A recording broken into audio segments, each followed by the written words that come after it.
रंग बिरंगी मिठाइयाँ खाना तो सभी को पसंद होता है, लेकिन पहले नंबर पे सबके दिमाग में एक ही बात आती है कि क्या इसमें कोई रासायनिक कलर तो नहीं डाला हुआ है। लेकिन आज मैं आपको एक ऐसी मिठाई दिखाने वाली हूँ जिसका कलर तो सुर्ख लाल होता है, लेकिन इसे नेचुरल बीट रूट के जूस से तैयार किया जाता है। सो चलिए देखते हैं कैसी निवल इसकी यूनिक मेकिंग और क्या है इसका टेस्ट। तो यहाँ पे आप लाल सुर्ख रंग का पानी दिख रहा है, वो कोई कलर नहीं है, ये होता है फ्रेश बीट रूट का जूस जिसको बिल्कुल ताजा निकलवा के लाया जाता है। तो यहाँ पे देख सकते हो उसको मशीन में डाल दिया है, इसी से बहुत ही मजेदार सा हमारा कलर आता है बकलावा में। और ये ले लिया हमने इम्पोर्टेड फ्लावर, ये पूरा का पूरा बाहर से हमने इम्पोर्ट करा हुआ होता है। सो यहाँ पे इसको पूरी की पूरी प्रॉपर नाप तोल के क्वांटिटी डाली जाती है। ये कर दी मशीन बंद और यहाँ पे हमारे जो अनियन बकलावा का बैटर है वो बन के बिल्कुल रेडी हो गया है। तो अभी क्या बन रहा है? ये पिस्ताचियो मोर मिद्या बन रहा है। ये हाई प्रोटीन शीट्स का होता है और ओरिजिनल बीटरूट बेस होता है। बकलावा जैसे कि इंडियन स्वीट्स होती है, गुलाब जामुन, काजू कतली वगैरह, तो जैसे सऊदी अरब में, टर्की में स्वीट्स ही होता है उनका, बट उसको हम बकलावा बोलते हैं। लेबनीज बकलावा जो होता है वो हनी बेस होता है, एंड टर्किश वाला होता है वो शुगर विद हनी मिक्स होता है, एंड टोटली पिस्ता बेस होता है, प्योर ऑथेंटिक, कोई इंडियन कुछ फ्लेवर नहीं है। टेस्ट लेने के लिए लोग टर्की जाते थे, वो सेम टेस्ट है में आपको यहाँ पे इंडिया में बिल्कुल सेम टेस्ट है।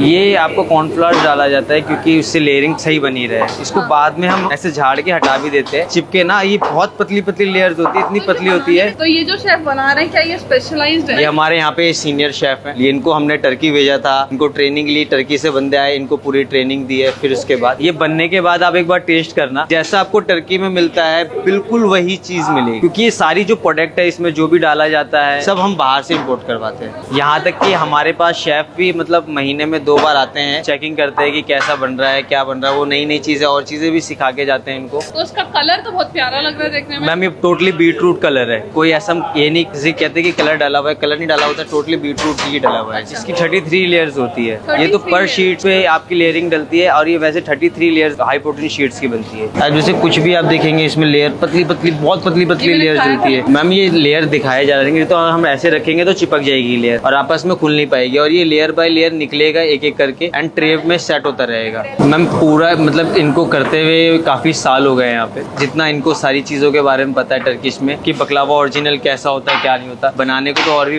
बकलावास बना रहे हैं, बट वो क्वालिटी और वो चीजें नहीं दे पाते हैं। वो क्या करते हैं, सिंपली एक लेयर बनाया, सीधा लेयर बाय लेयर मार देते हैं। बट इनका क्या है कि हम पूरे शीट से ही लगा के दिखाते हैं, बिल्कुल नहीं टूटेगी मैम ये। जब भी इसको कहते हैं कि हाई प्रोटीन शीट्स की बनी हुई होती है, बहुत पतली लेयर्स होती है। मोर मिद्या कहते हैं, मिद्या मतलब टर्की लैंग्वेज में प्याज को कहते हैं, उसी के शेप का होता है। और मोर तो हम इसलिए बोलते हैं क्योंकि उसमें बीटरूट का पूरा रेड कलर का, इसलिए। अब इसकी 33 लेयर्स तैयार हो गई है। तो यहाँ पे जो हमारा ये इम्पोर्टेड पिस्ता है, इसको बेलन की मदद से बारीक बारीक पीसा जा रहा है। जब भी अनियन बकलावे की शीट तैयार होंगी उसके ऊपर इसको रख के फिलिंग के लिए इस्तेमाल करा जाएगा। तो यहाँ पे जो पतली पतली शीटें ये 32 शीट्स लेके इसको एक स्टिक पे रोल किया जाता है। और ये देखोगे जो इसमें ये बिल्कुल क्रिंकल रिंकल से पड़े हुए, इसके बीचों बीच यहाँ पे पिस्ते का थोड़ा थोड़ा अमाउंट रखा जाता है, थोड़े थोड़े गैप पे इसको रखा जाता है, और इसी से बनेगा हमारा अनियन शेप बकलावा, जो कि दिखने में बिल्कुल प्याज जैसा होगा। नाइफ की मदद से जितना भी एक्स्ट्रा पार्ट था इसको सारा का सारा हटा दिया, और ये हमारा जो अनियन बकलावा रेडी हुआ था इसको प्रॉपर पूरा ट्रे में लगाया जा रहा है। तो यहाँ पे ये जितने भी अनियन बकलावा है इनको बनाने के लिए देख सकते हो बार बार ऐसे 32 शीट्स को लिया जाता है, और उनको लेने के बाद उनको स्टिक पे रोल किया जाता है। तो ये देखोगे आपकी एक बार इतनी सारी शीटें लेके सिर्फ हमारे 5 से 6 बकलावा ही बन पाते हैं। तो बहुत ही पतली पतली थिन थिन लेयर से जो क्रंच आता है ना, उसी से अनियन बकलावा का मैजिकल टेस्ट आता है। और यहाँ पे इसको प्रॉपर शेपिंग दी जा रही है, और जितना भी एक्स्ट्रा पार्ट होता है उसको हम यहाँ पे दोबारा से नाइफ की मदद से अलग कर लेंगे।